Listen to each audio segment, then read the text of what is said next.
नमस्ते। आप सभी ने दिल्ली दंगों के बारे में तो ज़रूर ही सुना होगा। तो बात करते हैं कुछ ऐसी किताबों की जो उन दंगों को ग्लोरीफाइड करके बताई गई थी। अब आप कहेंगे कि ग्लोरीफाइड क्यों?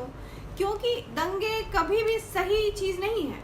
आप दंगों को कभी भी जस्टिफाई नहीं कर सकते कि ये दंगे सही हैं, क्योंकि इससे बहुत तरह का नुकसान होता है और ये कानून के दायरे में तो कहीं से भी नहीं आता। ये कानून को तोड़ना हुआ। आप सिंपल तरीके से भी अपनी बात को रख सकते हैं, बट ठीक है, इन दंगों को जस्टिफाई किया गया कि ये प्रॉब्लम है और इनकी वजह से ही ये दंगे भड़के हैं। तो और इसको सही भी ठहराया गया कि हाँ, ये दंगे तो होनी चाहिए, सही है। तो ऐसी किताबें लिखी गई। अभिव्यक्ति की आज़ादी है, आपने किताबें लिखी, सही बात है, वो लोगों तक पहुंचनी भी चाहिए, क्योंकि लोगों को पता चलना चाहिए कि आप क्या कह रहे हैं। उसके बाद वो अपनी बुद्धि और विवेक से उस किताब में जो बातें लिखी हुई है उससे सहमत होना है या नहीं होना है, ये जनता पे डिपेंड करता है। यही तो कहती है ना अभिव्यक्ति की आज़ादी। पर जब वही दूसरी किताब लिखी जाती है जो आपको लगता है कि ये आपके जो सोच है, आपने जिन मुद्दों को पॉजिटिव वे में सामने रखा था, आपको ये लग रहा है, जबकि वो उन बातों को साक्ष्य के रूप में सामने रख के उनको गलत साबित कर सकती है। वो दिल्ली दंगों को कहीं ना कहीं सपोर्ट नहीं करती है, वो उसके बारे में आपको लग रहा है कि आपके उल्टा जा रहा है, निगेटिवली जा रहा है।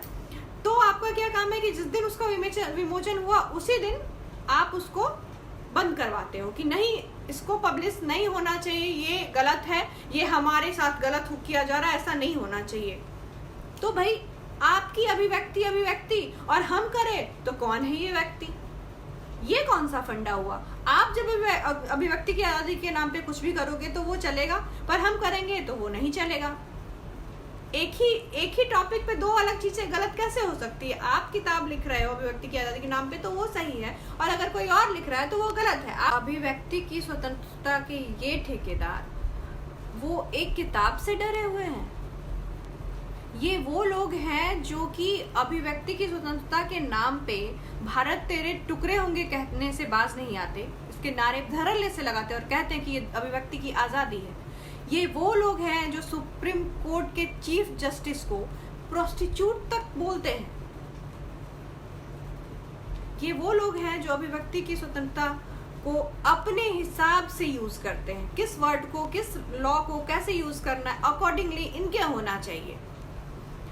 ये लोग राइटर्स को, पब्लिशर्स को डरा रहे हैं कि कहीं जो है ना, इनका झूठ जो है वो बेनकाब ना हो जाए, कहीं दिल्ली दंगों की जो सच्चाई है वो सामने ना आ जाए। क्योंकि अगर ये सच्चाई सामने आ गई तो इनकी जो दुकानें हैं ना वो बंद हो जाएंगी। जी हाँ, दुकानें इनके झूठ की, दुकानें इनकी हत्यारों को हीरो बना के दिखाने की, दुकानें इनकी सोशल नेटवर्किंग साइट्स पे, न्यूज़ चैनल्स पे, बुक्स पे, न्यूज़पेपर्स में और भी डिफरेंट जो सोर्सेज हैं उन सब जगहों पे, जो प्लेटफॉर्म है उन सब जगहों पे इनकी वो दुकानें जो कि आतंकियों को, अपराधियों को मासूम बताती हैं, जो कहती हैं कि इनके साथ ये गलत हुआ है, ये इसलिए ऐसे बने, ये बेचारे मासूम लोग।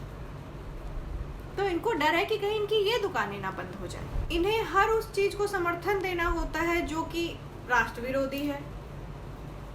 जी हाँ, अब इनकी मेंटलिटी तो ऐसे ही पता चलती है ना कि जो आप जिस कंट्री में रह रहे हो, आप उसी कंट्री के खिलाफ नारे लगा रहे हो कि भारत तेरे टुकड़े होंगे। तो सच तो ये है कि इनका एकमात्र काम है इस देश की जड़ों को दीमक की तरह चाट के खोखला करना, जो ये वक्त वक्त पे करते आए हैं और ये प्रहार करते हैं। ये देश को मजबूत बनाने के लिए तो कुछ नहीं करते, लेकिन हाँ, उसकी जड़ों को खोखला करने के लिए लगातार कुछ ना कुछ करते रहते हैं। अब एक बात और आपने सुनी होगी कि ये जो लोग हैं ये अक्सर आपको कहते पाए जाएंगे कि हमें आज़ादी चाहिए, हमें आज़ादी चाहिए। ठीक है, अब आप एक बात बताओ, इनको आज़ादी चाहिए है ना, और ये कहते हैं कि हमें इस देश में जो है कि डर लगता है। तो एक बात बताइए, आपको आज़ादी किस में चाहिए? यहाँ तो आपको कितनी फ्रीडम है, आप कुछ भी बकवास कर सकते हो, कुछ भी बोल के जाते हो और आपके खिलाफ स्टेप नहीं लिया जाता है, जनरली नहीं लिया जाता है, क्योंकि आप कुछ भी बोलते हो। प्राइम मिनिस्टर तक को गंदी गंदी गालियाँ देते हो, चीफ जस्टिस के बारे में कुछ कहना मना है, हाई कोर्ट के बारे में कुछ मतलब वो इलीगल है, लेकिन आप बोलते हो, झुंड में आके बोलते हो। तो ये वो लोग हैं जिनको आज़ादी चाहिए होती है और ये कहते हैं कि हम बहुत डरे हुए हैं, हमें इस देश में बहुत ज्यादा डर लगता है। ये डरे हुए लोग, मैंने आज तक अपनी लाइफ में ऐसे डरे हुए लोग नहीं देखा जो कि ऐसे बिहेव करते हो। ये वो डरे हुए लोग हैं जो कि हजारों की तादाद में कहीं भी आधे घंटे 20 मिनट के अंदर में इकट्ठे हो जाते हैं और भारी संख्या में पेट्रोल बम, हथियार, पत्थर और भी तरह तरह की चीजें लेके इकट्ठे हो जाते हैं। किसी भी चीज को तहस नहस कर देते हैं, किसी के भी घर को फूंक डालते हैं पल भर में। और राजधानी, देश की राजधानी तक में इनकी ये पावर है, इनको इतनी आज़ादी मिली हुई है कि ये कहीं भी जा करके किसी भी रास्ते को ब्लॉक करके महीनों तक बैठे रहते हैं। भले उस रास्ते को ब्लॉक करने की वजह से लोगों को कितनी तरह की परेशानी हो सकती है, किसी के साथ हेल्थ इशू है, किसी कोई प्रेग्नेंट लेडी है, बहुत तरह की चीजें हैं। रोड बैठने की चीज तो नहीं है ना। आप मुंह खो के आप बोलो ऐसे, क्या मतलब इस तरीके से क्या करना कि आप रास्ते को ब्लॉक कर दोगे, ये आपकी मर्जी चल रही है और आप इसको करते हो ग्लोरीफाई। और हाँ, ये वही लोग हैं जो कि पुलिस तक पे हाथ उठाने से बाज नहीं आते, धक्का मुक्की करेंगे, इन पे भी पत्थर बरसाएंगे। हेल्थ कर्मी जब कोरोना जब फैला था तो जब हेल्थ कर्मी बेचारे इनकी मदद करने के लिए जाते थे तो इनको ऊपर से पत्थर बरसाना होता था। असल में हमारी जो कंट्री है ना, ये दो तरह के लोगों में विभाजित हो चुकी है। एक वो जो कि न्यायतंत्र की रिस्पेक्ट करते हैं और दूसरे वो लोग जो कि सोचते हैं कि वो खुद ही न्यायतंत्र हैं।